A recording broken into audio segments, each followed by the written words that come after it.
மேல்மலையனூர் அங்காளம்மனுக்கு கொட்டோ கொட்டுன்னு கொட்டிய துட்டு.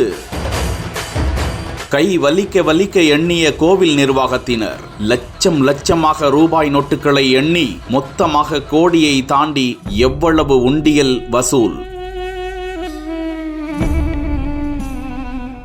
அள்ளி கணக்கிட்டு எடுத்த தங்கமும் வெள்ளியும்.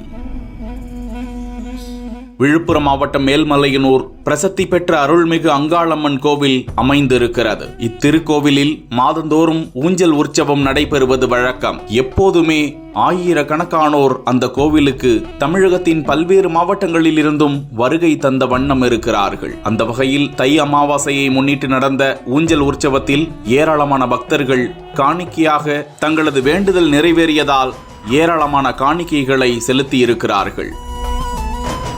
மொத்தமாக காணிக்கை ரொக்கம் 1,11,96,281 ரூபாய் மற்றும் தங்கம் 442 கிராம், வெள்ளி 1,405 கிராம் கோவில் நிர்வாகத்தின் சார்பாக எண்ணி கணக்கிடப்பட்டு தெரிவிக்கப்பட்டிருக்கிறது. இந்த உண்டியல் திறப்பில் கோவில் உதவி ஆணையர் ஜீவானந்தம், விழுப்புரம் துணை ஆணையர் சிவலிங்கம், அறங்காவலர் குழு தலைவர் சுரேஷ் உள்ளிட்ட கோவில் அலுவலர்கள் உடனிருந்தனர். காவல்துறையினரும் பாதுகாப்பு பணியில் இருந்தது குறிப்பிடத்தக்கது.